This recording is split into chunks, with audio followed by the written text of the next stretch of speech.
You ever been deep in a game, maybe it's Mobile Legends or PUBG, and you just wonder, how does it know? Like, how does it perfectly keep track of every single kill, every point, every single stat? It feels like straight up magic, right? But it's not. It's just code. And that's what we're going to do today.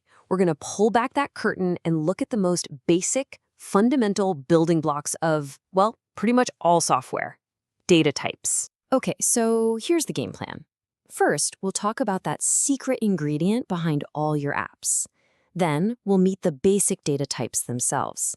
After that, we'll see them in action, figure out why this stuff is so important, and then we'll wrap it all up with a little coding challenge you can try out for yourself. All right, let's dive right in.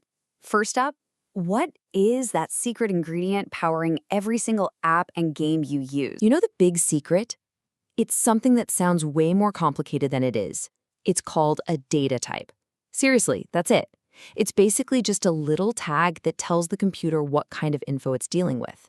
Is it a number, some text, a simple yes or no? This one idea, it's the key to absolutely everything. Okay, so now let's actually meet these basic data types. I want you to think of them like Legos. They're the little building blocks that make up your favorite games and apps. This table right here gives us a super quick look.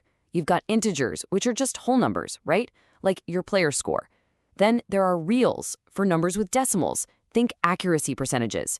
Then strings, that's just text. Could be a username or, hey, even your favorite K-pop idol's name.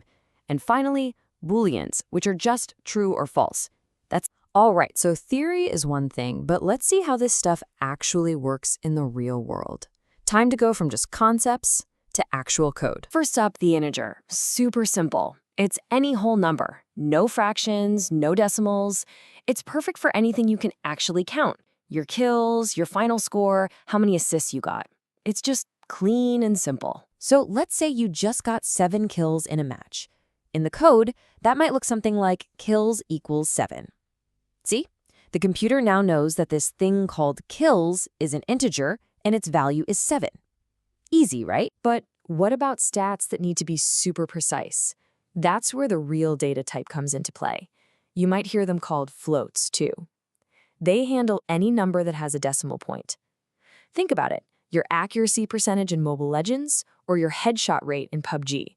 Those need to be exact. And this is where that precision is just so critical. Your headshot rate might be 63.4%. Now, if the game tried to store that as a simple integer, it would probably just chop it down to 63, and you'd lose all that important detail.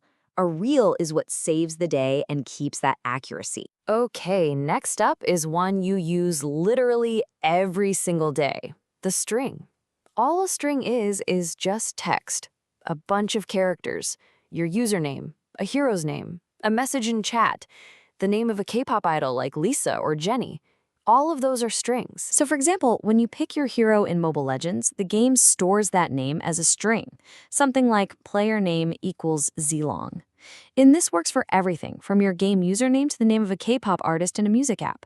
The most important thing to see here? The quotation marks.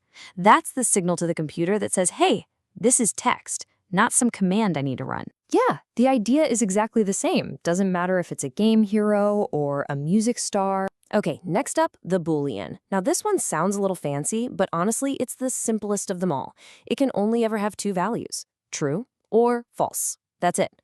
Think of it as the ultimate yes or no switch that runs tons of decisions inside a program.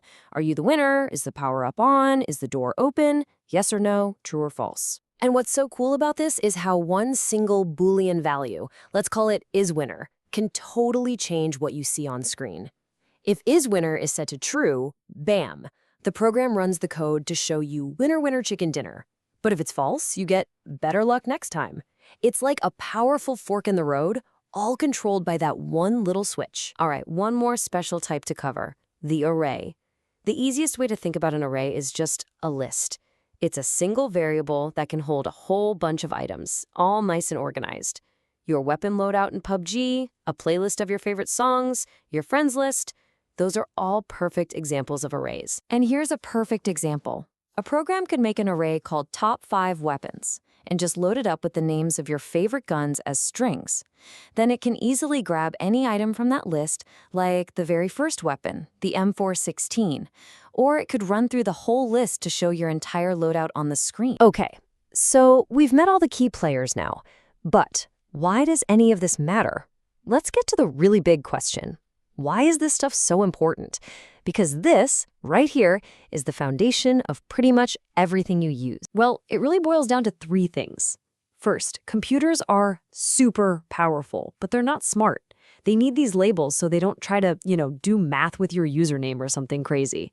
Second, this is how you actually build real stuff. Scoreboards, user profiles, inventory systems, the works. And third, and this is the big one, this is the absolute foundation of all programming. If you get this, you've really truly taken your first big step. And that brings us to our final section. Now that you've got the knowledge, it's time for your first coding challenge. So, you're ready to try and build something? Here's a fun little 15-minute task for you. Just try to map out a small app. First, think about the variables you'd need. A string for a username, an integer for kills, you get the idea. Then, picture how you'd ask the user for that info. Do some simple math, and finally, show their stats and maybe a victory or defeat message at the end. Hey, you can even just do this on a piece of paper. So there you have it. You know the building blocks now.